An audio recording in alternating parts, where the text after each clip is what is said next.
बहू के हाथ। घर की बहू शीना को इस बात का बड़ा घमंड था कि जिस काम में वो हाथ डालती थी वो काम अच्छा हो ही जाता है। शीना की हर बात में हाथ का इस्तेमाल जरूर होता था। एक दिन शीना का पति आकाश उससे कहता है, कल जो वो भिंडी बनाई थी ना तुमने, वाह वाह वाह वाह, मजे आ गए। मैंने अपने हाथों से बनाई थी। मेरे हाथों में वैसे भी जादू है, जिस चीज को छू लेती हूँ सोना बन जाती है।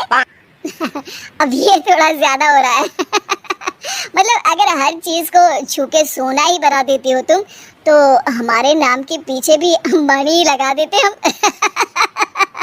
चुप रहो, मुंह पे हाथ रख लो, कुछ भी बोलते रहते हो।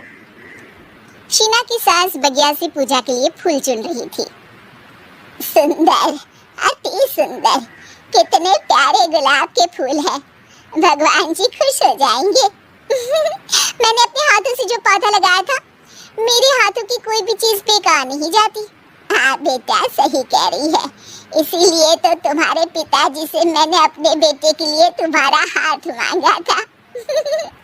और उन्होंने हाथों हाथ में मेरा हाथ आपकी बेटी के हाथ में दे भी दिया था। हाँ बेटा, वो तो है। पर मुझे ये बता, तू ये हर बात में हाथ क्यों बीच में लेकर आती है? माँ जी, पंडित जी ने हाथ मेरा देखकर नैनीताल में कहा था कि मेरे हाथ जगन्नाथ हैं। मेरे हाथों से कभी कोई काम नहीं बिगड़ेगा, तो मेरे हाथों की तारीफ तो मुझे करनी पड़ेगी ना। हाँ, ठीक ही कह रही हो वैसे। तो मिलाओ हाथ इसी बात पर। शीना को न सिर्फ इस बात पे गर्व था कि उसके हाथ से सब अच्छा होता है, बल्कि घर के सारे काम भी वो पहले अपने हाथ से करती, फिर कोई दूसरा उन कामों को कर पाता। एक दिन शीना कपड़े धो रही थी। अरे घर में वॉशिंग मशीन है तो सही, खुद क्यों थक रही हो? कपड़े पहले मेरे हाथ से धुलेंगे, फिर वॉशिंग मशीन से। पहले हाथ की सफाई, फिर मशीन की धुलाई। अगर आज डाकू गब्बर सिंह होता ना, तो वो ये हाथ मुझे दे दे ठाकुर, तुमसे जरूर कहता, और मैं तो दिलवा भी देता तुम्हारे हाथ। हर एक काम में हाथ बटाओ, ज्यादा जुबान न चलाओ, वरना दूंगी एक उल्टे हाथ से। क्या दोगी? कपड़े दूंगी, लो निचोड़ो। ऐसे ही एक दिन, अरे बहू, ये सोफे पर चढ़कर हाथ से पंखा क्यों घुमा रही हो? माँ जी, क्योंकि मेरे हाथ से घूमेगा तो ज्यादा अच्छे से हवा देगा। अरे बेटा, फिर तो तुम गाड़ी का पहिया भी हाथ से घुमा के मायके जाया करो। एक बार आकाश ने घर पर कार लाने की बात छेड़ी। माँ, सोच रहा हूँ कि एक कार लेकर आता हूँ। ले बेटा, क्यों नहीं? अरे पैसे हो तो हवाई जहाज भी ले लेना। हाँ, पैसा तो हाथ का मेल है, ले लेते हैं।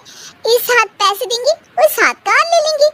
मुझे तो लगता है कि बहू कार भी अपने हाथों से धक्का लगाकर घर लाएगी।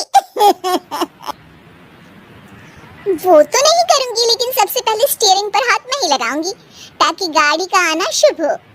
अरे घर ले आने तो दो, फिर हाथ लगा लेना। लेकिन शीना नहीं मानती। अगले दिन ही सब कार लेने जाते हैं। शीना सेल्समैन से कहती है, भैया ये कार बहुत पसंद है, पैक कर दो। अरे ओ भगवान, 2 मीटर कपड़ा नहीं है जो पैक करवा ले, जरा चला कर तो देखने दो। यस सर, बिल्कुल, टेस्ट ड्राइव कीजिए ना। अरे नहीं, सबसे पहले मैं हाथ लगाऊंगी गाड़ी को, मेरे हाथ अच्छे हैं। अरे यार, हाथ तो मैं भी धोता ही हूँ, और आजकल तो सैनिटाइजर से भी धोता हूँ। मेरे काम में हाथ ना अड़ाओ। अरे टांग ना अड़ा होता है भाग्यवान, हाथ नहीं। शीना ड्राइविंग सीट पर बैठ जाती है और आकाश उसे गाड़ी के फंक्शन समझाता है। देखो शीना, ध्यान रखना, ये है स्टीयरिंग, इसे राइट लेफ्ट जाएंगे, ये है एक्सेलरेटर, इसे स्पीड कंट्रोल कर सकते हैं, और उसी के पास में है ब्रेक, जो तुम्हारी जुबान में शायद मिसिंग है। ठीक है, ज्यादा भी सिखाने की जरूरत नहीं है। मेरी माँ तो कहती है कि मैं अगर अपनी शुभ हाथ लगा दूं तो जग घूम जाए, तो ये स्टीयरिंग क्या चीज है? शीना गाड़ी स्टार्ट कर देती है और स्टीयरिंग को घुमाते हुए एक्सेलरेटर पर धीरे से पैर रखती है, और शोरूम के बाहर के एरिया में ही गाड़ी घूमने लगती है, जहाँ दूसरी गाड़ियाँ भी रखी हैं। देखा मेरे हाथों का कमाल। ब्रेक दबा दो, आगे गाड़ी है। शीना आगे गाड़ी देखकर घबरा जाती है और पाँव गलती से एक्सीलरेटर पर पड़ जाता है। कार आगे खड़ी एक बड़ी गाड़ी में घुस जाती है। दोनों कार से उतरते हैं। सेल्समैन भागते हुए आता है। अरे 7 लाख की गाड़ी खरीदने आए थे और 15 लाख की गाड़ी ठोक दी। Oh my God. आकाश की माँ, आकाश और शीना घबरा जाते हैं। इतना सारा पैसा कहाँ से आएगा? तभी वहाँ मैनेजर भी आ जाता है। पूरा माजरा समझता है। अरे टेंशन मत लीजिए, गाड़ियों का इंश्योरेंस था। आप जो कार लेने आए थे वही खरीद लीजिए। पर मैडम, जब तक आप सीख ना ले तब तक गाड़ी मत चलाइएगा। अभी तो आपने गाड़ी बस ठोकी है, जिसका बीमा भी था, लेकिन सड़क पे चलते हर इंसान का बीमा नहीं होता।